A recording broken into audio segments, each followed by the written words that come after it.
Tank Nerds, Lottie here again for the first time in 4 days or so. On Friday, I was supposed to do a video, but we got a storm come through and it was just impossible to film. We couldn't hear anything, so I uploaded that as a short.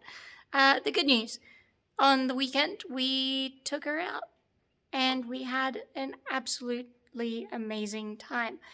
Bad news, we had two problems, which we will get into today. But all in all, very good couple of days. So I will show you what we've been up to right now.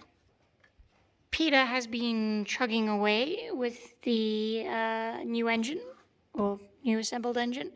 Right now he's just working on the carburetor system.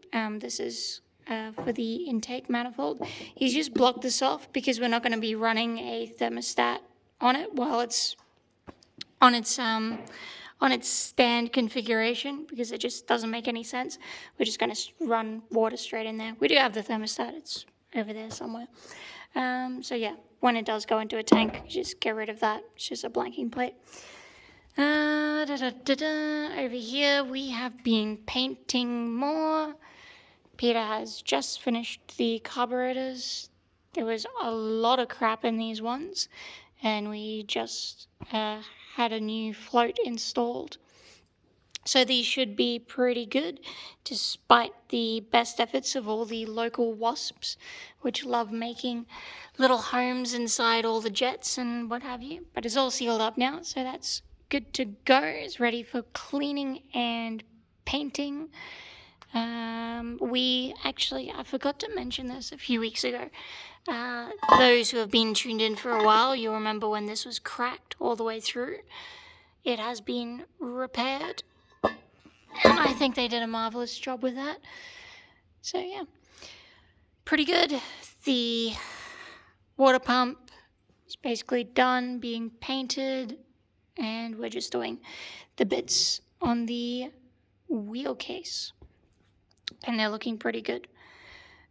We haven't touched that yet since last week because we've been dealing with problems. To answer a few questions that people are asking, yes, this does have two control oil rings. Normally an engine does not, but these do. So yeah, there you go. Take that as you will. People are also asking, if they're castellated, why do we not tie wire them? And the answer is we do. I'm going to crawl under here. So we've actually lock wired all of them, and I've gone through and tie wired all of them. There's a lot, so this was a good comfy job. Just sit down and sit there for a good few minutes doing it all. So I hope that answers the questions that some people were having. So if it's castellated, we tie wire it as it should be. So we just don't show it because it is boring. Okay, as you will see, she is full of all of the grass that we drove through, and it was an amazing time. Now, what went wrong? So, the easy to explain one. We had a failed, what do you call it? I'll get it eventually. We had a water leak. One of the clamps, two of the clamps actually, failed. And we are not happy about that. But we know why, and we know how to rectify the situation. I'll turn my light on. There we go. You'll have to bear with me. It's a pain to crawl in and out of here. Okay. So, problem. Right here. This one failed. You'll see that we're using brand new pipes, and they're rather slippery.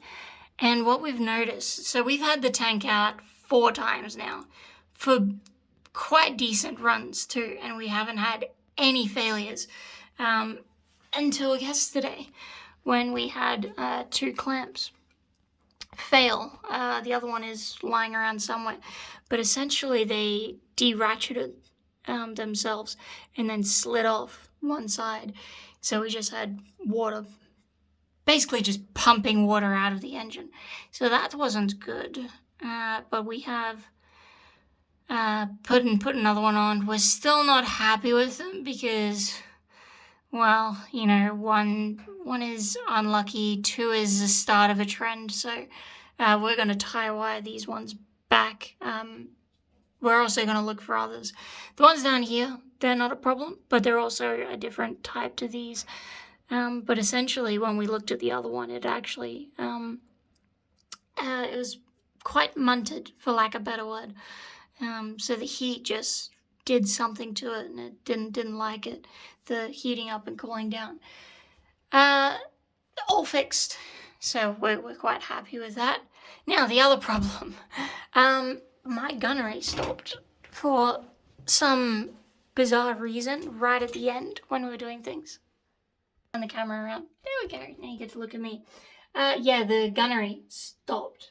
We did manage to get all the filming that we wanted done, so you will get to see that in all of its glory. But yeah, towards the end of the day, no power. I could put it on emergency. That worked fine.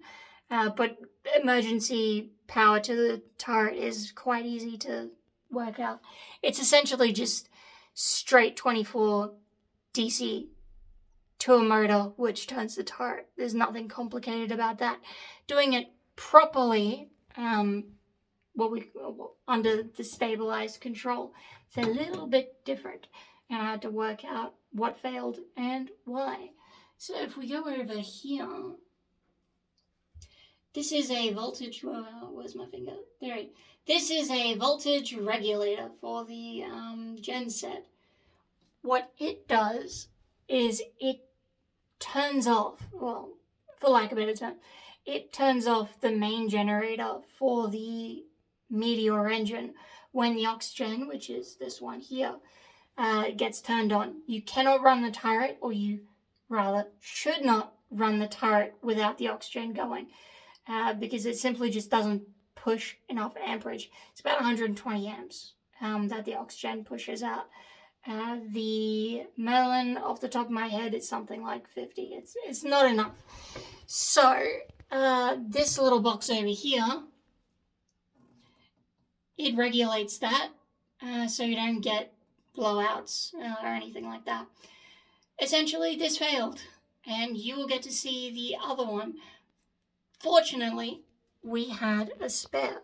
So the spare is installed now, and that's all working quite lovely. There is a case that goes on it. We just haven't got around to doing that yet. So yeah, that was really good, but it completely burnt out. What I suspect what that has allowed it to do is let both charging sets overcharge the motor down here. Motor? Weird. Anyway, I'm going to show you that right now. Okay, that's what we were talking about. All the wires, blah, blah, blah, blah, blah. That's all done. Anyway, it comes all the way down here, goes up through the RBJ, which is the rotary base junction, which is kind of in there, and it's all in here. Anyway, not important for now. I will cover that in another video. But this is what we are interested in here. So, on Saturday afternoon, when things weren't sounding quite right, this was running, but very quietly.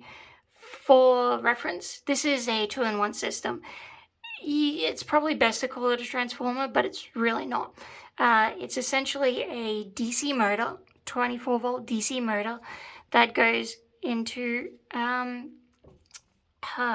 generator, or basically a generator, but it's an AC generator, and it puts out about 80 volts AC, and that drives the main traverse motor and the elevation motor, which is here. So they normally don't run. Well, this one cannot run on DC. That one can under emergency, but generally speaking, not with the turret under power. So this is what actually generates that. Without this, nothing works. Anyway, it was spinning happy, but not fast. It's about 4,800 RPM that this thing should spin up to, and it was not doing that. So pop off the side, which is water sealed. By the way, it's got a cork gasket and everything, so this stays all nice and dry. All of this equipment is, which is really nice. Anyway, so what had happened, quite simply, is it got a nice big juicy spike of 2 power sources, and this one got burnt out. So it wasn't getting a good connection once it was all done. I'll put that back in later. So cleaned it all up, put it back in, and I just tested the connections, and now it is alive again, and we have our full turret system going again. But yeah, all of that just because age, loose wires or something. It's always impossible to tell exactly where it came from, but I'm going to put it down to just age. We haven't touched it, but it's looking quite good now, and we know it works, but we'll keep a closer eye on such things in the future. Anything we touch, we take it, well, we look at everything nice and closely, and that's why we didn't cause any more damage, thankfully. So yeah, there you go. That's our fun little weekend. You will, of course, see all of the fun stuff that we're doing on my channel. You'll get to see everything that I've been doing on the channel. I've got lots of footage. I do have to edit it though, which I take forever editing, but I'm going to try and pump it out as quickly as I can, so everyone can see us doing all sorts of fun stuff with the tank. We pushed a tree over, so really fun. I've never actually pushed a tree over. I've driven over cars, I've done all sorts of fun stuff in tanks, but never pushed a tree over. And we did it safely. So I will run that through. So yeah, those will appear as proper videos and shorts on the channel, so stay tuned for that. Before I leave you, we're going to quickly run down, and I'm going to show you what the regulator looks like after it's been burnt out. So let's go do that right now. As we hop out of the tank, I would like to thank everyone for their comments and support and all of that fun groovy stuff. It makes me want to do more stuff like this for you guys and try and get a bit more adventurous with the filming. As always, just let me know what you want to see, and I will try and make it happen within our busy work schedule and all sorts of fun stuff, and ask questions. Here we go. So yeah, this failed and burnt out rather spectacularly. It's pretty well useless. You can see just how much it cooked it. So yeah, this is our current voltage control system. Quite important when running the turret. So yeah, stuff happens. Rightio.